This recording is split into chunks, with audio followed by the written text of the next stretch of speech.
In the heart of downtown, beneath the towering skyscrapers and neon lights, sat the Rustic Grill, a restaurant known for its exclusive clientele and extravagant prices. Its owner, Harold Grayson, a middle-aged man with a penchant for power and wealth, prided himself on the high standards of his establishment. To Harold, his restaurant was a sanctuary for the elite, a place where only the most refined tastes were allowed. He often looked down his nose at anyone he deemed unworthy of stepping foot inside his culinary domain, particularly people of color. His restaurant was a reflection of his elitism, an extension of his beliefs, and he guarded it fiercely. On a warm Saturday evening, the restaurant was buzzing with the chatter of patrons and the clinking of silverware. Among the elegantly dressed guests, Harold strutted around, beaming with self-importance as he greeted the regulars. His smile faded, however, when he spotted Marcus and Olivia Daniels entering the restaurant. They were a striking couple. Marcus tall and confident, Olivia elegant in a flowing dress that accentuated her graceful figure. "Do you see them?" Harold whispered to his head waiter Paul as he discreetly pointed at the couple. "They think they can just waltz in here dressed like that." Paul cast a wary glance at the couple and nodded. "Should I ask them to leave, sir?" Harold scoffed. "No, no, let's see how this plays out. They'll realize they don't belong here soon enough." As Marcus and Olivia approached the host stand, they exchanged glances, unaware of the prejudice brewing behind the scenes. "Good evening," Olivia greeted warmly, her smile radiant. "We have a reservation for two under Daniels." The host, a young woman named Jessica, hesitated, her eyes darting nervously toward Harold. I'll just need to check that." "Of course," Marcus replied, his voice steady. He wore a tailored suit, a symbol of their hard work and success. Tonight marked their 10th wedding anniversary, a celebration of love and commitment. They had chosen the Rustic Grill for its reputation, thinking it would be a special night. After a moment, Jessica returned, her expression apologetic. "I'm sorry, but it looks like your reservation was canceled." "What do you mean canceled?" Olivia asked, her brows knitting together in confusion. "We made it 2 weeks ago." "I'm really sorry," Jessica insisted. "It seems like there was a mistake. I can try to find you a table, but it may take some time." Harold, eavesdropping from a distance, couldn't suppress his smirk. "I can't believe they thought they could get a table here," he said to Paul. "Just look at them." Marcus, feeling the tension, stepped forward. "We can wait if necessary," he said, trying to keep the mood light. "It's our anniversary." But Harold had other plans. He strode over, a false smile plastered on his face. "I'm sorry, but we're currently at capacity," he said, his tone dripping with condescension. "Perhaps you could try one of the other restaurants down the street. I hear they're quite accommodating." "Are you serious?" Marcus asked, his voice low but firm. "We made a reservation. I don't understand why you turn us away." Harold's smile turned into a sneer. "This isn't a place for everyone, if you know what I mean." At that moment, Olivia's expression hardened. "We have every right to be here," she asserted, her voice rising slightly. "We deserve to celebrate our anniversary just like anyone else." But Harold was unmoved. "I'll have to ask you to leave," he said coldly, glancing around to gauge the reactions of the other diners. As Olivia's eyes filled with tears of frustration, Marcus wrapped his arm around her shoulders, pulling her close. "Come on, babe," he murmured, his own anger simmering just below the surface. "Let's go." Harold watched with satisfaction as the couple walked out, but deep down, he felt a twinge of something he couldn't quite name. Power? Pride? Whatever it was, it felt good to him, reinforcing his beliefs about the world. Little did he know, he had just made the biggest mistake of his life. Outside, the evening air was thick with humidity, and the couple leaned against the cool stone of the building, taking a moment to collect themselves. "I can't believe that just happened," Olivia said, wiping away a tear. "What an awful man." Marcus took a deep breath, trying to calm the storm brewing inside him. "Let's not let this ruin our night," he said, his voice steady. "We can find another place to eat. We deserve to celebrate our love." Just then his phone buzzed in his pocket, and he pulled it out, glancing at the screen. It was a message from his business partner, Kevin. Marcus's heart raced as he read it. "The deal is on. The restaurant chain is up for sale, and we need to act fast." Suddenly, everything clicked into place. The Rustic Grill was part of the chain they were looking to acquire. Olivia, wait, Marcus said, a new determination lighting up his eyes. I think we should go back. Back? Why? Because I want to show that man who we really are, he said, his voice firm. He just tossed us out like we don't belong. He has no idea what he just did. But he's awful, Marcus. Do you really want to go back in there? Yes, I do, he replied. Let's teach him a lesson. With Olivia reluctantly following, Marcus led the way back into the restaurant, his heart pounding with purpose. He strode straight up to the host stand, where Jessica still stood, her expression a mix of surprise and confusion. We'd like to speak to the owner, Marcus said, his tone brooking no argument. Jessica hesitated, glancing toward Harold, who was watching from the bar, a smug grin plastered on his face. I can get him for you, she said slowly. Please do. Moments later, Harold sauntered over, his arrogance radiating from him. Back so soon? He asked mockingly. Did you find a place that suits your, taste? Actually, we'd like to talk business, Marcus replied, keeping his demeanor calm. You may want to sit down for this. Oh, I'm intrigued, Harold said, leaning back against the counter. What do you have to offer? More of your kind of cuisine? Actually, I think you'll find my proposal quite interesting, Marcus continued, his voice steady. You see, I'm Marcus Daniels, and my wife and I are interested in purchasing your restaurant chain. Harold's expression shifted from amusement to shock. Wait a minute, you're the Marcus Daniels? Do you recognize the name? Marcus asked, sensing Harold's unease. Of course I do, but you can't be serious, Harold said, his bravado faltering. You want to buy this restaurant? Yes, and I was planning on purchasing all of them. But after tonight, Marcus paused, letting the tension build. I think I'll need to reconsider. You can't just throw us out and expect me to overlook it, Olivia added, stepping forward, her confidence growing. We deserve respect, and you've shown us none. Harold's demeanor shifted, his arrogance replaced by desperation. I didn't mean any offense. It's just business. Business? Marcus scoffed. You think treating people like that is good business? Harold opened his mouth to protest, but no words came. Instead, he felt the weight of the truth pressing down on him. He had been careless, his racist beliefs costing him more than he had ever anticipated. I can't believe I let myself get caught up in my own arrogance, Harold finally admitted, his tone begrudging. Please, give me a chance to make it right. But Marcus wasn't in a forgiving mood. I'll think about it, he said, turning to Olivia, who nodded in agreement. But you need to understand something, Harold. If I do decide to go through with this deal, I will make sure this restaurant is a place where everyone feels welcome. No exceptions. As they walked out, Marcus felt a sense of satisfaction. They had stood up for themselves, and it felt good. You really did it, Olivia said, her eyes sparkling with pride. You showed him. Marcus smiled, knowing that they had taken a significant step toward making a change. And we won't stop here. We'll create a place that reflects who we are, where everyone feels valued.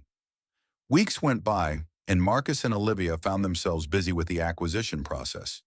They poured their hearts into transforming the rustic grill into a welcoming establishment, one that honored diversity and celebrated community. They hired a diverse staff, revamped the menu to include a broader range of cuisines, and created an atmosphere that invited everyone to enjoy good food and good company. Meanwhile, Harold watched from a distance as his former restaurant thrived under new ownership. His own establishment struggled to stay afloat as word spread about his racist behavior and how he had mistreated customers. Patrons who once frequented the rustic grill began to avoid Harold's new venture, leaving him feeling isolated and desperate. On a sunny Saturday afternoon, the Johnson family, Michael, Angela, and their two children, Malik and Aisha, were bustling about in their new backyard. After moving into the suburban neighborhood just a week prior, they were excited to finally host their first BBQ, inviting their neighbors over for a friendly gathering. As they fired up the grill, the scent of marinated chicken and burgers wafted through the air, mingling with the sounds of laughter and the cheerful chatter of the children. Mom, can I help you set the table? Aisha asked, her face beaming with eagerness. Of course, sweetheart. Let's make it look nice for our guests, Angela replied, smiling as she handed her daughter the paper plates and utensils. Malik, meanwhile, was darting around the yard, trying to catch the attention of the neighboring kids, hoping they'd join in on the fun. Michael, with a broad grin, flipped the burgers, envisioning a successful evening of bonding with their new community. However, not everyone in the neighborhood shared the Johnsons' enthusiasm. Across the street, Mrs. Thompson, a longtime resident with a reputation for being the neighborhood watchdog, looked out her window. Her gaze narrowed as she saw the joyful gathering in the Johnsons' backyard. "What do they think they're doing?" she muttered under her breath, her brow furrowing. She disapproved of the new family, particularly because of their race. In her mind, the Johnsons didn't belong in her community, and their BBQ was an unwelcome disruption to the peaceful suburb she prided herself on. Feeling the familiar stirrings of indignation, Mrs. Thompson picked up her phone and dialed 911. "Yes, I'd like to report a noise complaint," she said, her voice dripping with disdain. "There's a loud BBQ happening across the street, and it's getting out of hand." As Mrs. Thompson relayed her exaggerated account of chaos and disorder, the dispatcher assured her that officers would be dispatched to investigate the complaint.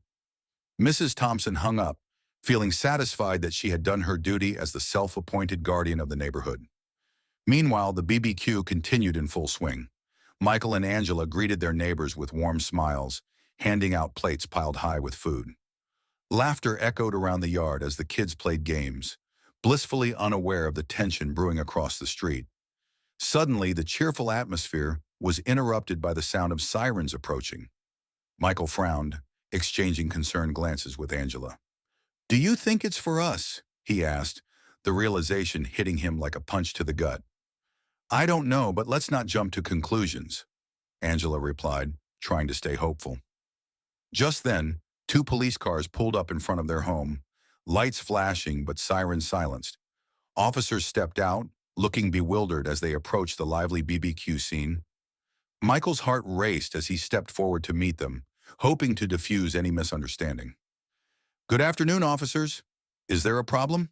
Michael asked, maintaining his composure, despite the knot of anxiety tightening in his stomach. One of the officers, Officer Jenkins, glanced at his partner before responding. "We received a noise complaint about a BBQ happening here." Michael's expression shifted from confusion to realization. "A noise complaint? Here? This is just a family gathering to meet our neighbors." At that moment, Mrs. Thompson appeared, her expression smug as she strode across the street. "Yes, officer.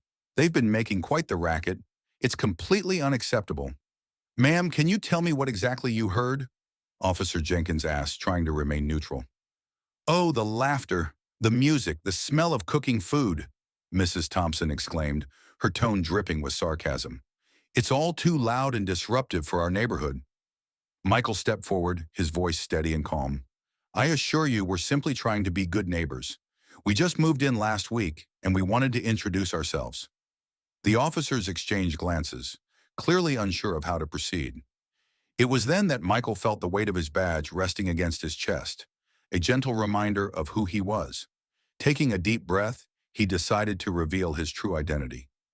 "Actually, I should introduce myself properly. I'm Michael Johnson, the new police chief," he declared, his voice firm and clear.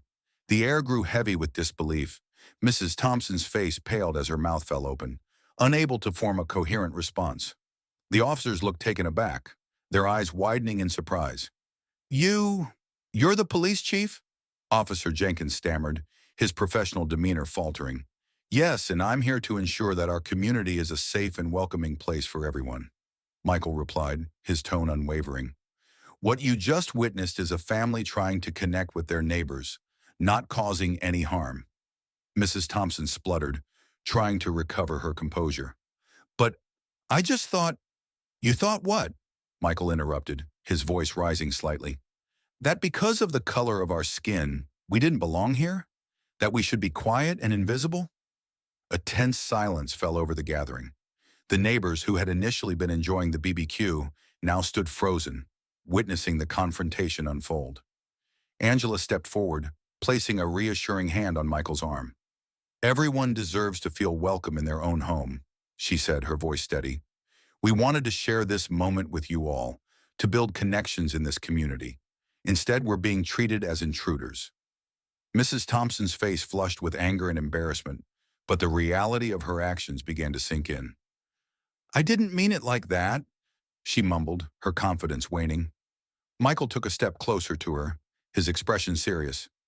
"I understand that change can be difficult, but it's time for all of us to reflect on our biases and embrace a more inclusive community. It starts with each one of us." As the officers stood by, watching the interaction unfold, they exchanged glances, silently acknowledging the importance of what was happening. It wasn't just about a noise complaint. It was about confronting prejudice and fostering understanding in a divided world. Slowly, the tension in the air began to dissipate. Neighbors began to murmur among themselves, their expressions shifting from shock to contemplation. Michael's words resonated, prompting a moment of reckoning in the suburban community. After what felt like an eternity, Officer Jenkins cleared his throat, breaking the silence. "Thank you for your understanding, everyone. It seems like this is more of a misunderstanding than a disturbance. We appreciate you hosting a welcoming event, Mr. Johnson." With that, the officers turned to leave, but not before Officer Jenkins added, "Let's focus on building community, not tearing it apart." As the police cars pulled away, a weight lifted from the Johnsons' shoulders. The atmosphere shifted, and the neighbors who had been hesitant started to approach the BBQ, curious and eager to engage. "I'm sorry for what happened," one neighbor, a woman named Linda, said as she approached Michael and Angela. "We've lived here for years, and I didn't realize how divided we had become. I'd like to get to know you better." "Thank you, Linda," Angela replied warmly. "We'd love to get to know everyone here." One by one, more neighbors stepped forward, offering their apologies and expressing their desire to connect. Michael and Angela welcomed each person with open arms, sharing laughter and stories as the BBQ resumed its lively atmosphere. Mrs. Thompson, still processing the events that had unfolded, stood a distance away, her demeanor shifting from defensiveness to reflection. She watched as her neighbors embraced the Johnson family, slowly understanding that she had let her prejudices dictate her actions. As the sun began to set, casting a warm golden hue over the neighborhood, Michael took a moment to reflect. The BBQ had transformed from a simple gathering into a catalyst for change. The conversation sparked new friendships and laid the groundwork for a more inclusive community. Later that evening, as the last guest departed, Michael and Angela shared a quiet moment on their porch. "I'm so proud of you," Angela said, her eyes shining with admiration. "You handled that situation with such grace." Michael smiled, the weight of the day's events still lingering. "It's just the beginning. We need to keep pushing for understanding and connection. This community can be so much more than what it is now." Angela nodded, her heart swelling with hope.